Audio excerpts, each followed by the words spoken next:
Case study number 8, our final case study is less is more. And hopefully this kind of strikes a chord with y'all because we've been focusing so much, especially in the last 2 chapters, on refining subtlety and seeing those small things that make big differences in your images.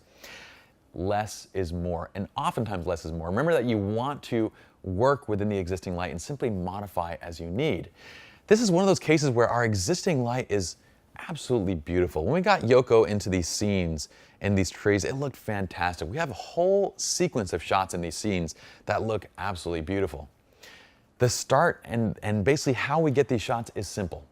I decide on what I want to go for, okay? So I want a more natural look to the image. I want this flare coming through. I want all that look and this kind of rich, dark wood in the tree behind her and the nice, beautiful branches. So what do? We simply set up for that. We expose for that, okay? So that exposure is set to 1/100 of a second. We're on the 50 millimeter, this is actually the 2470, but we're on a 50 millimeter 1.2L. 1/100 of a second, I'm shooting this actually at 1.2 because I want to get as much blur in the background as possible. I love the tree and I love the way that that looks, and I think it adds a lot of interest to the image. So I'm at 1.2, ISO 100. Again, our magical 5-stop. That's the magic number when you're shooting in the middle of the day and you need to get your sync speed down to 1/200 or lower. It's a 5-stop ND. So we have our Stingray 5-stop on.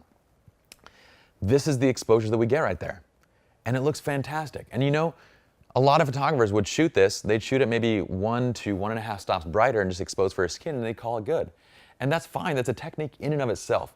Making it look brighter and more airy and kind of that look is totally fine. But I want it to have a little bit more richness to it. So with that, all we do is I have a silver, and the bounce is actually quite far, okay?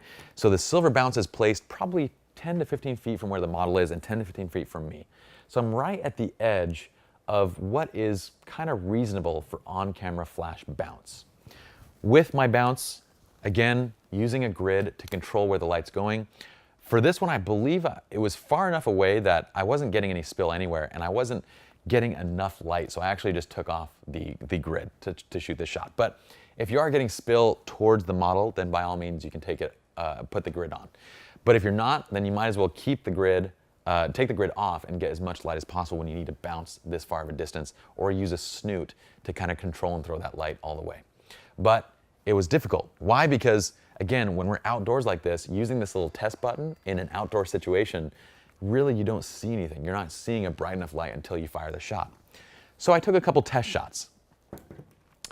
And once I got the light in the right position, once I got everything working, I started working with Yoko and posing her and moving into different positions. Notice that we get this beautiful light coming through. It kind of kicks and we get these highlights that go between the legs, around the arms.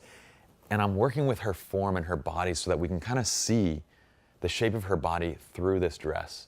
And we get these images that look surreal and they look fantastic and almost like otherworldly. It looks absolutely beautiful. And the difference between this shot and this shot is such a small change, okay?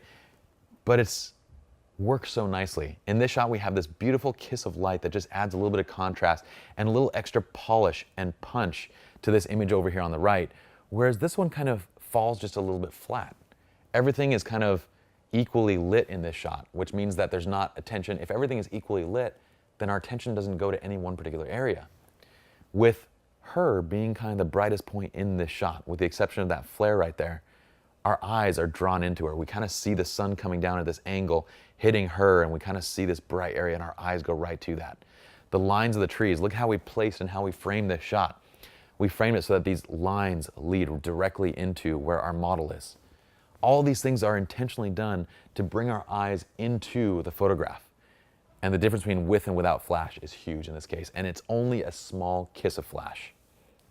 Now, we use these same techniques in basically every position that we put Yoko in. We expose for how we want the scene to look first, and we shot her in a whole variety of similar scenes using the same bounce techniques to get this beautiful light onto her. The images look fantastic.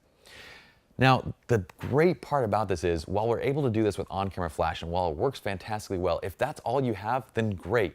You know these techniques. From here, going into Lighting 201 and into Lighting 301, we can now take these techniques, these light modification knowledge, the knowledge that To get to a more dramatic image, I'm simply underexposing the background and adding more light. And to get to a more natural image, I'm simply, well, keeping the background brighter and the ambient light brighter and using less flash power. How to modify it to get a soft versus a hard light, to get diffuse versus specular light. We take all this knowledge on what works great within certain scenes and certain subjects and our knowledge of flash into Lighting 201, where we get the flashes off the camera. And what you're going to find is that a lot of these types of shots become even easier because we can move the flash now into positions where we weren't really able to do with bounce. We can get it further away. We can get it up higher. We can do things that become much more simple and more consistent. And now from here on out, in Lighting 201 and Lighting 301, well, we already know the lighting techniques. It's going to be maybe learning a couple extra pieces of gear, how to use that gear, and that's really it. We're going to modify that gear to the appropriate scene, but everything else is going to stay the same. You now have a foundation, and in that foundation, I want you to always remember that whole lighting diagram of going to the dramatic side versus going to the natural side. Choosing the kind of light that's appropriate for the subjects that we're talking about. Modifying that light as appropriate. Remembering that less is more, and that you always start with a scene. Look at what that scene gives you in terms of lighting. Take your first shot without any light whatsoever. Analyze it. Look at the backlight. Look at the fill. Look at the kicker. Look at everything in that shot. Then you add your own key light. If you decide after you add your key light you need more, then you add another fill, or you add a kicker on your own, or you add whatever additional light you need. But you start with the basics. You work with one light. You work into two. Get your pose. Get everything. Build into these final shots. And you'll find that you're going to get absolutely amazing photographs, regardless of the gear that you're using. Hopefully you all enjoyed this video and this entire workshop, and well, I'll see you all in the next video.